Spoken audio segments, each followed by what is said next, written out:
Hello everyone, welcome to my YouTube channel. अब मैं अगला वीडियो लेके आया हूँ आपके लिए इम्पोर्टेंट क्वेश्चन का।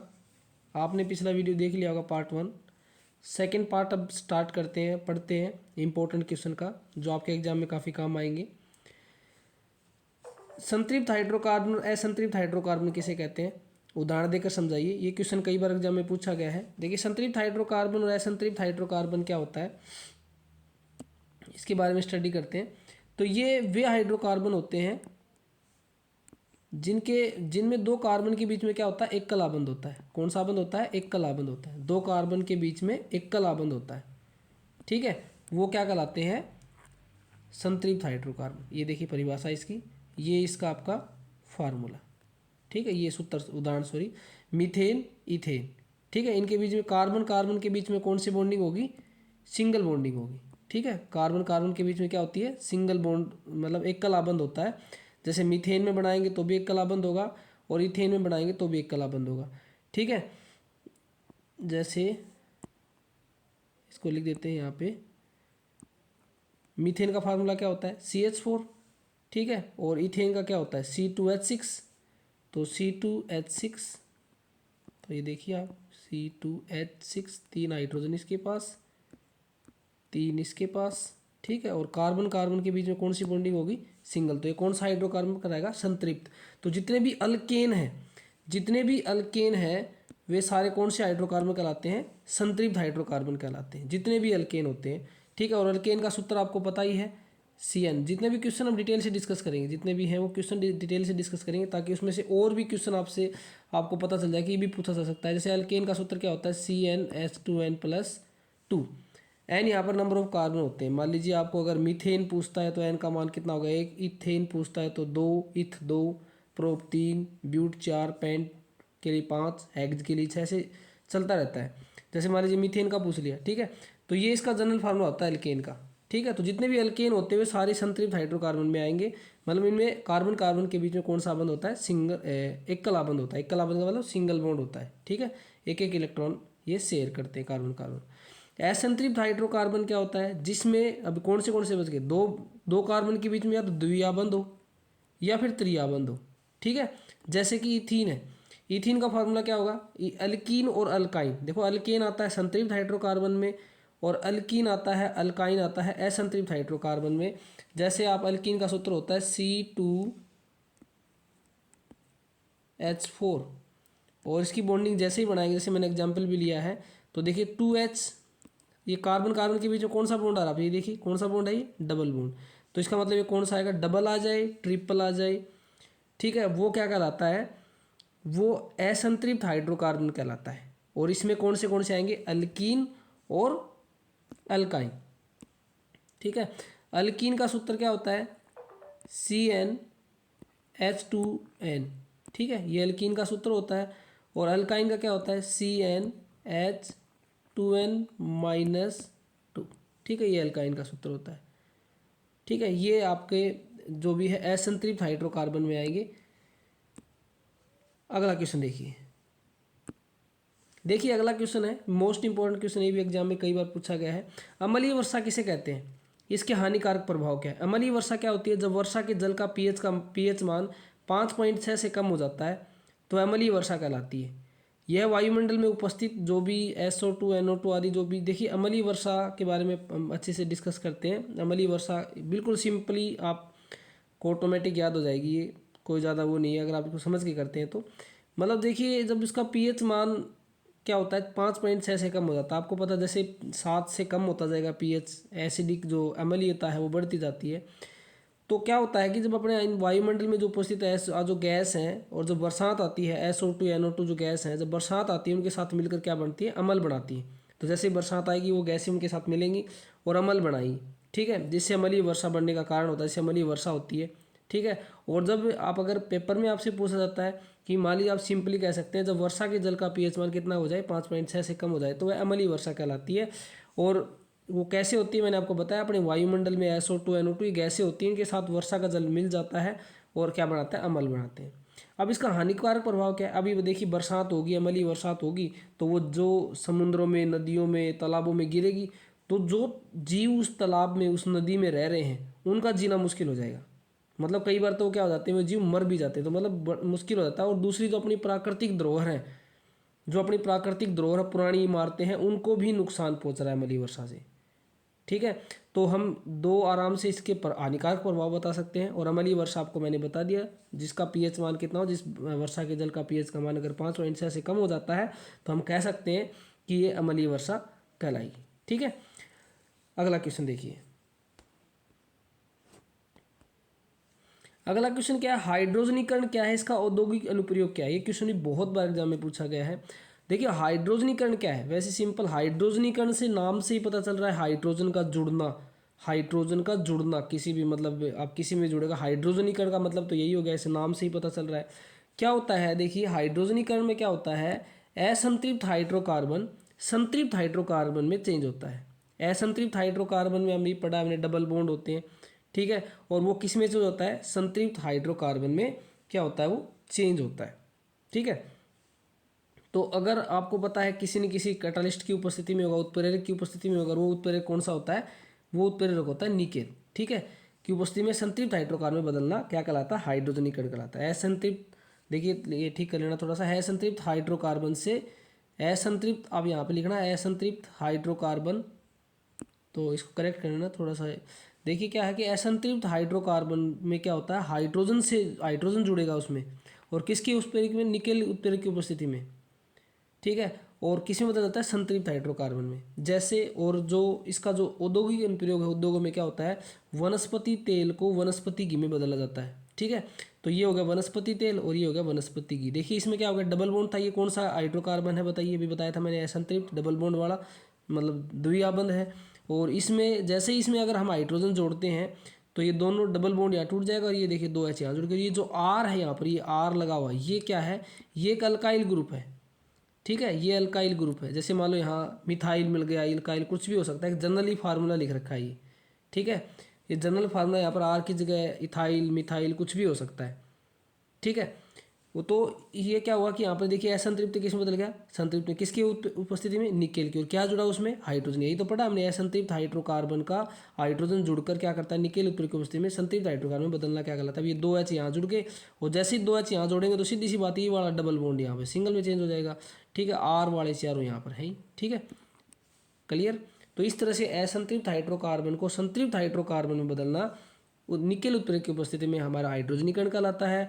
और इसका औद्योगिक प्रयोग है वनस्पति तेल को वनस्पति घी में बदलना, और ये इसका उदाहरण। ठीक है, अगला क्वेश्चन पढ़ते हैं। अगला क्वेश्चन देखिए, समजातीय श्रेणी किसे कहते हैं। देखिए कार्बन, देखिए समजातीय श्रेणी क्या होती है वो देखते हैं एक बार। समजातीय श्रेणी देखिए, वैसे नाम से पता चलता है एक ही जाति से श्रेणी, मतलब जो मतलब एक ही मेंबर से आती है वो कार्बनिक यौगिक के। तो क्या होता है, जैसे आप लोग श्रेणी का मतलब आपने हिंदी मीडियम में पढ़ा हुआ है, मैथ में भी, समांतर श्रेणी क्या होती है, जिसका मतलब सार्वंतर समान होता है। ठीक है, हम यही तो पढ़ते हैं। इसी प्रकार से ये भी एक श्रेणी होती है, एक जातीय समजातीय श्रेणी का मतलब क्या हो गया कि एक ऐसा समूह जिनके दो सदस्यों के बीच में किसका अंतर होता है, CH2 का अंतर होता है। ठीक है, कितने का अंतर होता है, CH2 का अंतर होता है, उस श्रेणी को समजातीय श्रेणी कहते हैं। मतलब दो क्रमागत सदस्यों के बीच में, क्रमागत का मतलब अगला, जैसे पहले मीथेन आ गया, फिर इथेन आ गया, फिर प्रोपेन आ गया, ऐसे क्रमागत क्रम से। ठीक है, उनके बीच में क्या कितने का अंतर होता है, CH2 का अंतर होता है। कितने का अंतर होता है, CH2 का अंतर होता है, उस श्रेणी को समजातीय श्रेणी कहते हैं। कई बार एग्जाम में पूछा गया क्वेश्चन ये। और इसका एग्जाम्पल मैंने बताया ना कि एक सीधे सूत्र से ही दिखा सकते हैं। जैसे अल्केन के जितने भी मेंबर हैं, जितने भी उनके मेंबर्स हैं, सारे के सारे समजातीय श्रेणी। जैसे अल्केन के लिख लो आप, पहला होता है मीथेन। ठीक है, दूसरा होता है, अभी लिख भी रखा है मैंने, देखिए ये मीथेन है, ये वाला इथेन है, और ये प्रोपेन है। इनमें अंतर देखिए, CH2 का अंतर आप खुद देख लीजिए, C2H6 और CH4 में कितने का अंतर बताइए। CH2 का अंतर ही तो है, इसमें CH2 जोड़ देंगे तो C2H6 बन जाएगा CH4 में। ठीक है, तो ये समजातीय श्रेणी। तो समजातीय श्रेणी को एक ही सूत्र, मतलब एक ही रासायनिक सूत्र से दिखाया जाता है। उसके मेंबर्स होते हैं, जैसे अल्केन है एक ही श्रेणी में आ गया, अल्कीन है एक ही श्रेणी में आ गया।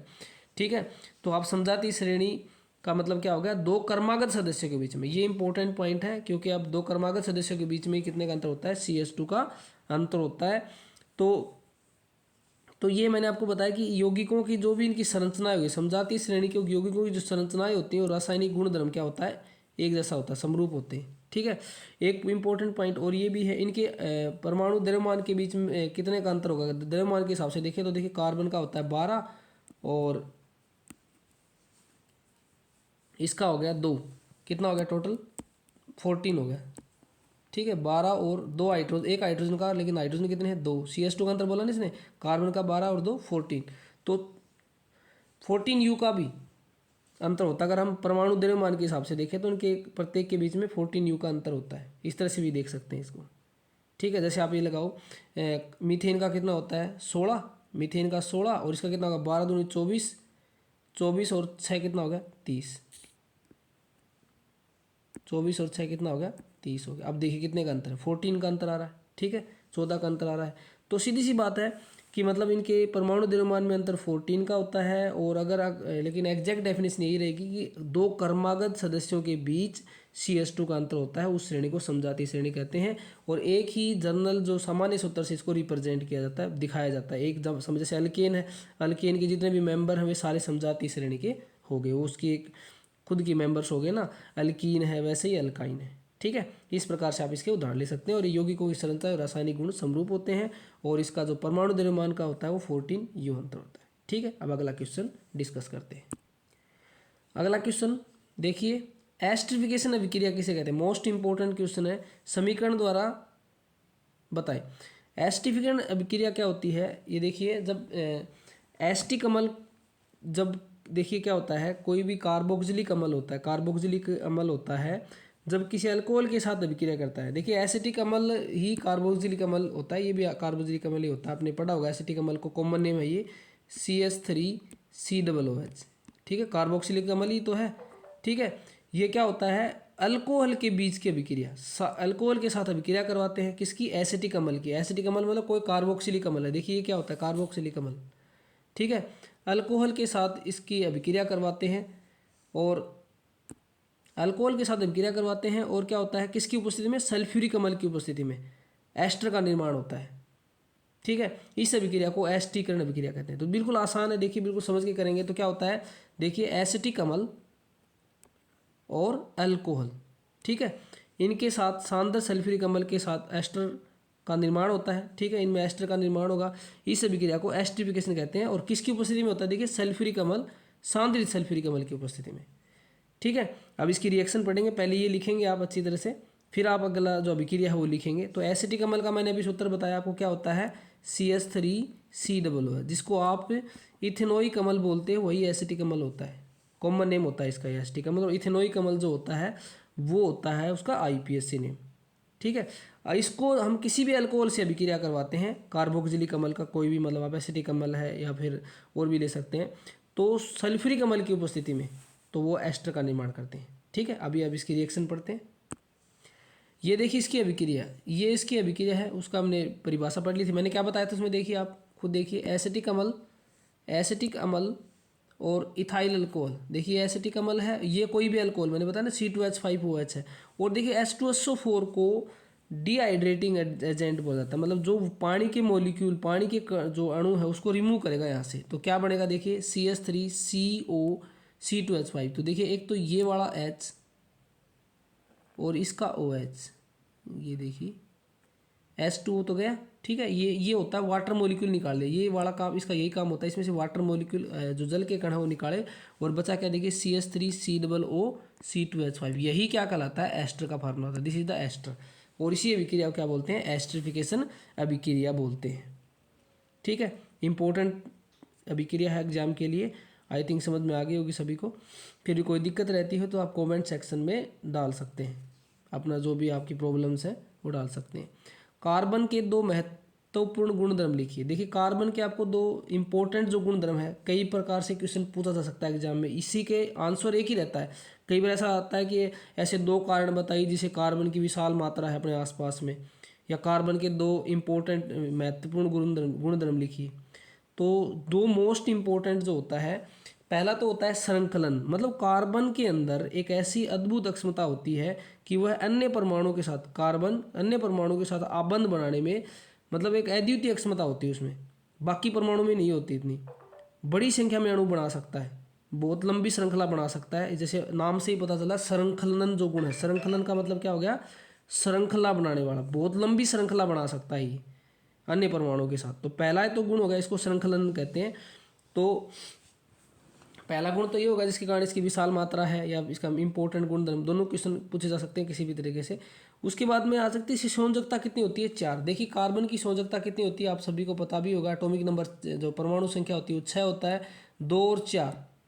तो देखिए 2 और 4, अब इसकी जो संयोजक कक्ष है उसमें इलेक्ट्रॉन भी, संयोजन इलेक्ट्रॉन कितने हैं, 4, और संयोजकता भी कितनी, इसको ऑक्टेट अष्टक पूरा करने के लिए कितने चाहिए, 4 चाहिए। तो इसकी संयोजकता 4 होती है। तो क्या करेगा ये, देखो ये न तो इलेक्ट्रॉन को छोड़ देगा न इलेक्ट्रॉन को देगा, ये क्या करेगा, इलेक्ट्रॉन की साझेदारी करेगा। इसलिए कौन से आबंध बनाता है, सहसंयोजी आबंध इसको बोलते हैं, सहसंयोजी, जो किसी के मतलब साथ साझेदारी करके जो आबंध बनाए जाते हैं। ठीक है, तो इस प्रकार से इसकी संयोजकता कितनी होती है, 4 होती है। तो ये 4 अन्य तत्वों के साथ आबंध बनाने में सक्षम है। जैसे CH4 में 4 हाइड्रोजन हो गए, ठीक है, चारों हाइड्रोजन के साथ इलेक्ट्रॉन की जो आपस में साझेदारी करेगा ये, और कितने आबंध बनाएगा, 4 आबंध बनाएगा। तो एक ये गुणधर्म है जो महत्वपूर्ण गुणधर्म में आता है। तो फिर बता रहा हूँ, श्रृंखलन और संयोजकता कितनी होती है इसकी, 4 संयोजकता होती है। 2 इंपॉर्टेंट है, ये ऐसे हेडिंग डाल के एग्जाम में प्रश्न पूछा गया है कई बार, तो आप आराम से लिख सकते हैं। अगला क्वेश्चन देखिए, अगला क्वेश्चन देखिए, ये भी एग्जाम में पूछा गया है। निम्नलिखित यौगिकों के नाम लिखिए। जैसे CH3Cl है, इसका नाम कैसे लिखेंगे। देखिए पहली बात तो ये क्या है, CH3Cl, तो सबसे पहले देखिए ये क्या है आपका, क्लोरीन है, और ये हैलोजन ग्रुप है, हैलोजन समूह लगा हुआ है, और ये अल्काइल ग्रुप लगा हुआ है। ठीक है, अब इसमें जिसमें क्योंकि अल्केन में से क्या हुआ है कि CH4+Cl क्लोरीन आया है, हाइड्रोजन गया है, तो इसका नाम कैसे पढ़ेंगे। देखिए पहले तो हम लिखते हैं हैलोजन में हमेशा हेलो भी बोल देते हैं, क्लोरो, ब्रोमो, IUPAC नेम लिखते हैं तो आइडो। तो जैसे ही यहाँ पर आ गया क्लोरो, आपके पास क्या है, क्लोरो, तो पहले लिखेंगे क्लोरो, कार्बन एक है मिथ, और एन क्या बन गया, क्लोरो मीथेन। ठीक है, समझ में आ गया। इसमें जैसे CH3Br है, वैसे भी ऐसे होगा ब्रोमो मीथेन। ठीक है, ये इसका IUPAC नेम है। अब यहाँ पर देखिए CH3 CH2 C double bond OH, ये कौन सा लगा हुआ है, कौन सा में लगा हुआ है, ये कार्बोक्सिलिक अम्ल, ये फंक्शनल ग्रुप लगा हुआ है इसके साथ में। तो देखिए क्या बनता है, क्या लिखेंगे, 1 2 3, कितने कार्बन है, ये वाला कार्बन भी काउंट होगा, 1 2 3, प्रोपेनोइक अम्ल, क्या होगा इसका नाम, प्रोपेनोइक अम्ल इसका नाम होगा, प्रोपेनोइक अम्ल। ठीक है, 1 2 3 प्रोप जमा एक कलाबंध है तो एन, और इसके लिए क्या लगता है कार्बोक्सिलिक अम्ल के लिए, ओइक अम्ल, तो प्रोपेनोइक अम्ल, प्रोपेनोइक अम्ल। ठीक है, प्रोपेनोइक अम्ल बोलते हैं, प्रोपेनोइक अम्ल। ठीक है, क्लियर। और उसके बाद में ऐसे ही CH3 CH2 CH2OH, ये क्या लगा, 1 2 3 कार्बन, प्रोपेनोल। ठीक है, प्रोपेनोल, ओल लग गया तो अल्कोहल, अल लग गया तो एल्डिहाइड, ओन लग गया तो कीटोन। ये भी आपसे कई बार एग्जाम में पूछा गया है। जैसे मान लिया आपसे पूछ ले, प्रोपेनोइक अम्ल में कौन सा प्रक्रियात्मक समूह लगा हुआ है, फंक्शनल ग्रुप लगा हुआ है, प्रक्रियात्मक समूह, तो प्रोपेनोइक अम्ल है तो कार्बोक्सिलिक अम्ल लगा हुआ है, प्रोपेनोन तो कीटोन, नाम से ही पता चलेगा, प्रोपेनल अल लगा हुआ तो एल्डिहाइड, अब प्रोपेनोल तो अल्कोहल। कई बार एग्जाम में पूछा गया है कि इसमें कौन सा प्रक्रियात्मक समूह है, तो आप आराम से देख के बता सकते हैं। ठीक है, अगला क्वेश्चन देखिए, अगला क्वेश्चन देखिए, आधुनिक आवर्त सारणी में परमाणु आकार की जो प्रवृत्ति है, समूह में जाने व आवर्त में बाएं से दाएं जाने पर क्या प्रकृति हुई, कारण सहित बताएं। ठीक है, तो देखिए पहली बात तो परमाणु आकार के बारे में बात करते हैं। ठीक है, तो आप लोगों को पता है आवर्त, ठीक है, आवर्त की संख्या कितनी होती है, 7। मैंने इसके लिए एक वीडियो भी बना रखा है, आप अच्छे से देख सकते हैं। ठीक है, और समूह की संख्या कितनी होती है, 18। समूह की संख्या कितनी होती है, 18। आवर्त का मतलब जब हम बाएं से दाएं जाते हैं तो वो आवर्त, और जब हम ऊपर से नीचे आते हैं तो वो होता है समूह। ठीक है, जैसे मान लीजिए ये वाले, ये ऐसे होते हैं ना, 18 ग्रुप होते हैं, वो समूह होते हैं, और हम ऐसे जाते हैं वो होते हैं आवर्त। ठीक है, पहला पॉइंट तो ये है। अब इसमें हमें डिस्कस करना है, ये मोस्ट इंपॉर्टेंट पॉइंट है, एग्जाम में कई बार पूछा जाता है कि परमाणु आकार या धात्विक गुण, जो भी हम वो डिस्कस करेंगे सारा। तो परमाणु आकार क्या प्रवृत्ति होती है, परमाणु आकार समूह में जाने पर क्या प्रवृत्ति होती है, वो हम पहले बात करते हैं। जैसे जैसे हम नीचे जाते जाते हैं, हम पहला ग्रुप की बात करते हैं, जैसे जैसे हम नीचे जाते जाएंगे परमाणु आकार बढ़ेगा, पहले बात तो ये। क्यों बढ़ेगा?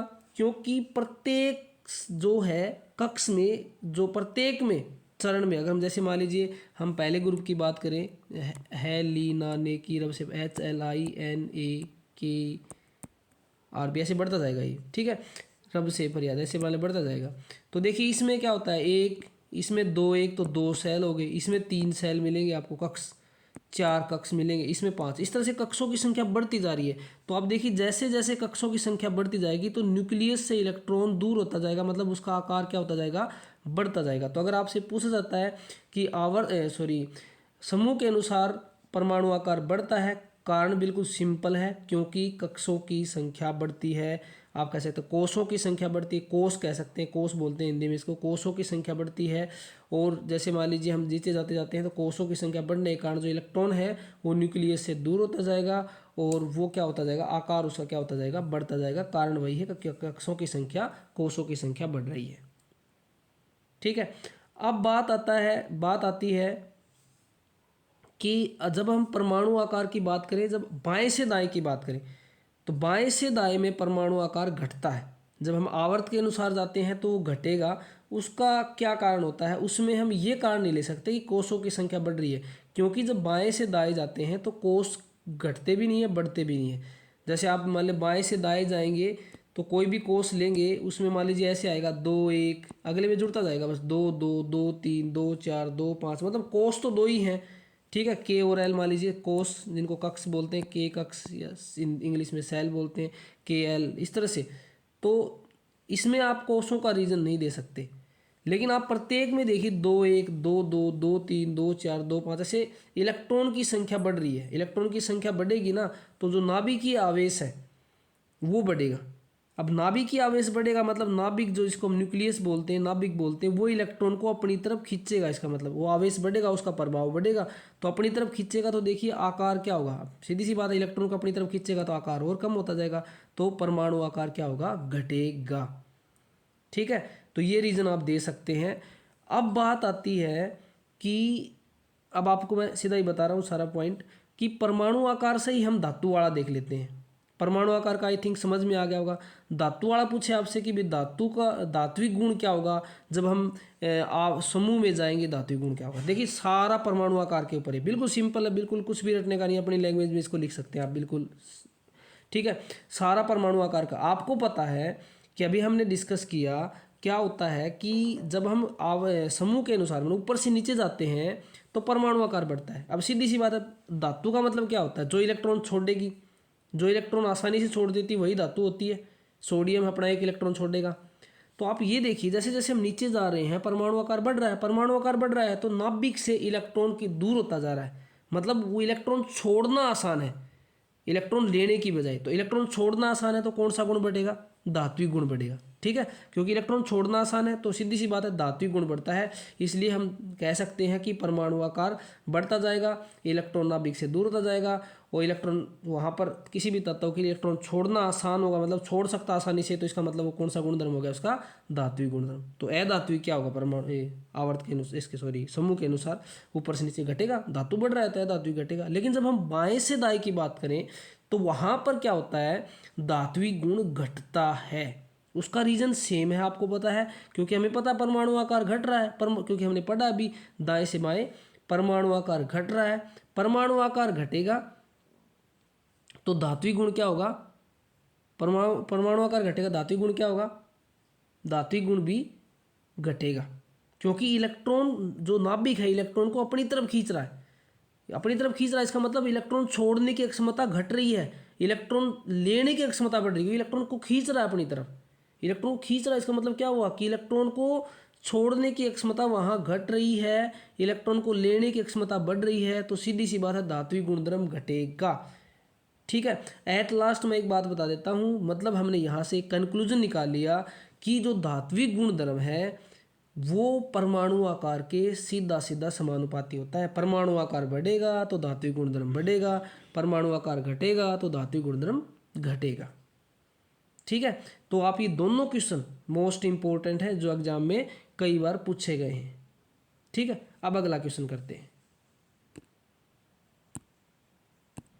अगला देखिए टॉपिक, अगला टॉपिक हम करते हैं, अब ये मैंने बताई दिया आपको, आवर्त में दाएं से बाएं जाते हैं तो नाभिकीय गुणधर्म, धात्विक और अधात्विक के बारे में हमने पूरा डिस्कस कर लिया। फिर भी कोई किसी को कोई डाउट रहता है तो आप मेरे कमेंट सेक्शन में डाल सकते हैं, कोई भी डाउट रहता है तो ठीक है, आपने इसको लिख लेना, कोई दिक्कत नहीं है। अब जो देखिए मैंने इस लेसन के जो मेन पॉइंट है वो मैं पहले इनके वीडियो डाल चुका हूँ, जैसे आपको पता ही है जो रेगुलरली देख रहे हैं चैनल को। डॉबी राइनर का तिर्क का नियम मैंने डाला हुआ वीडियो, अच्छी तरह से आप देख सकते हैं, अलग से वीडियो है, ये इंपॉर्टेंट क्वेश्चन है, ये इसकी कमियां भी इंपॉर्टेंट है।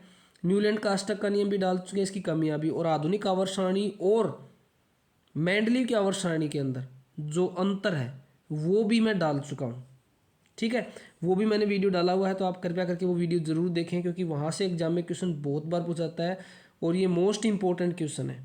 और मेरी कोशिश है ये कि आपको एग्जाम में काफ़ी हेल्प मिले, ताकि आप एक अच्छे स्कोर की तरफ बढ़ें, पास वाले बच्चे पास हो जाएं, और जो 60 मार्क्स या 70 मार्क्स जो आप बटे मतलब 100 में से 100 लाना चाहते हैं वो भी 100 में से 100 ले जाए। तो इसके लिए आपको सिंपली अपनी एनसीईआरटी की बुक है वो अच्छी तरह से पढ़िए। कोई भी प्रॉब्लम रहती है, किसी भी लेसन में आपको प्रॉब्लम है तो आप कमेंट सेक्शन में डालिए, कोई टॉपिक में प्रॉब्लम है तो आप कमेंट सेक्शन में डालिए, आपको डेफिनेटली हम हेल्प करेंगे।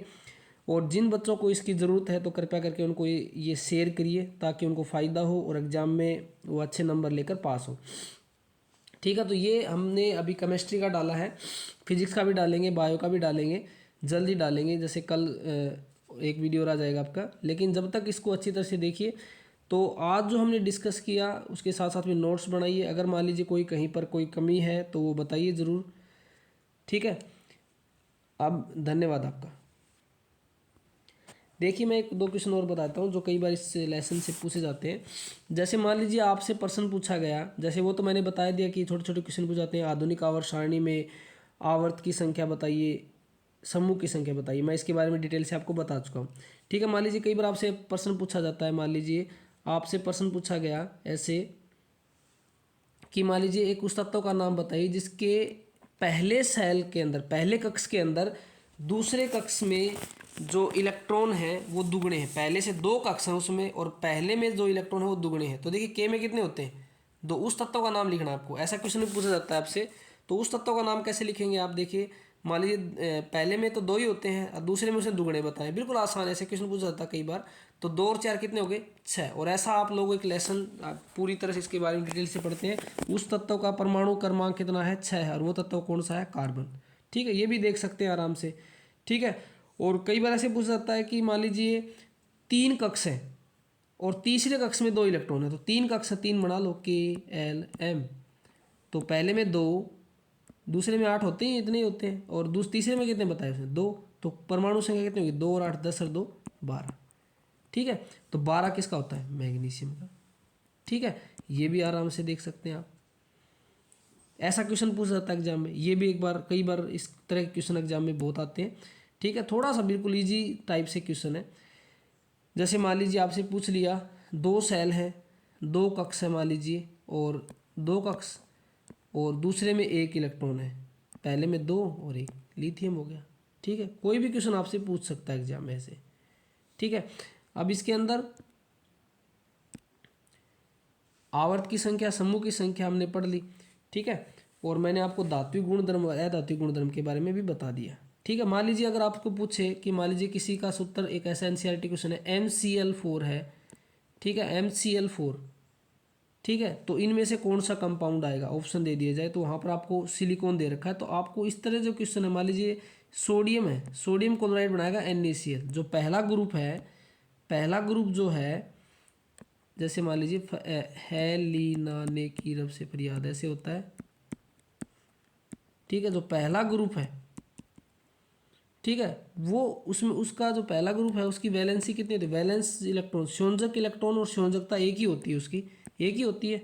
देखिए सोडियम है, जैसे मान लीजिए 2 8 1 हो गया, तो इसके बाहरी कक्ष में भी इलेक्ट्रॉन 1 है, तो ये इसके संयोजक इलेक्ट्रॉन हो गए, और इसकी संयोजकता भी कितनी है, 1। संयोजकता का और संयोजक इलेक्ट्रॉन में बताइए आप लोगों को, जो अष्टक को पूरा करने के लिए जितने इलेक्ट्रॉन की आवश्यकता होती है, छोड़ दे या ले, वो उसकी संयोजकता होती है, और बाहरी कक्ष में जो इलेक्ट्रॉन होते हैं वो संयोजक इलेक्ट्रॉन होते हैं, तो इसका एक ही होता है ना। तो सीधी सी बात है ये। अब जैसे मान लीजिए सोडियम कैसा क्लोराइड बनाएगा, कैसा फार्मूला बनेगा, NaCl, ठीक है, NaCl ही बनेगा इसका, जिसकी 2 दो संयोजकता होती है, दो संयोजक इलेक्ट्रॉन होते हैं, वो क्या बनाएगा? जैसे मैग्नीशियम क्लोराइड का फार्मूला क्या होगा? MgCl2 होगा, ठीक है, क्योंकि इसके पास कितने हैं? दो, तो कितने क्लोरीन चाहिए उसको? दो क्लोरीन, क्योंकि एक क्लोरीन एक इलेक्ट्रॉन ही दे सकता है, सॉरी ले सकता है। मैग्नीशियम दो छोड़ेगा, सीधी सी बात है, क्योंकि सेकंड ग्रुप में आता है, तो दो इसके बाहरी कक्ष में होते हैं, दो क्यों छोड़ेगा? अपना स्टक पूरा करने के लिए। इसी प्रकार से MCl4 का अगर आपसे पूछे तो आपको ऑप्शन में मिलेगा सिलिकॉन क्लोराइड, ठीक है, इसके बाहरी कक्ष में चार होते हैं, SiCl4। इस तरह से भी आप इसको देख सकते हैं, ठीक है। ऐसा क्वेश्चन भी एग्जाम में पूछा गया है कई बार कि इसके कंपाउंड बनाइए, तो आप आराम से बना सकते हैं। जैसे एल्यूमिनियम है, एल्यूमिनियम का कितना होता है? 2 8 3, तो एल्यूमिनियम कौन से क्लोराइड बनाएगा? AlCl3 बनाएगा, तीन है तो सीधी सी बात है। अगर मान लीजिए इसके लास्ट में कितने हैं? तीन है, तो सीधी सी बात ऐसे भी याद रख सकते हो आप, तीन क्लोरीन की जरूरत पड़ेगी। दो है तो दो क्लोरीन वाला फार्मूला बनेगा MgCl2, और एक है तो NaCl, चार है तो SiCl4। ऐसा क्वेश्चन भी कई बार एग्जाम में पूछा गया है, ठीक है। धन्यवाद आपका, थैंक्स।